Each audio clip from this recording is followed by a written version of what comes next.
যখন কোরআন হাদিসে পড়ি গীবত করলে জাহান্নাম, অহংকার করলে জাহান্নাম, হিংসা করলে জাহান্নাম, আমার সঙ্গে সঙ্গে মনে হয় আমার বিশ্ববিদ্যালয়ের অমুক স্যার ও আগে জাহান্নামে যাবে, ও খুব গীবত করে।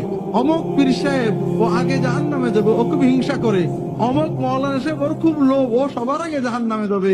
কিন্তু আমি আব্দুল্লাহ জাহাঙ্গীর জাহান্নামে যাবো আমার একবারও মনে হয় না। এটা একটা ভালো কোয়ালিটি না খারাপ কোয়ালিটি?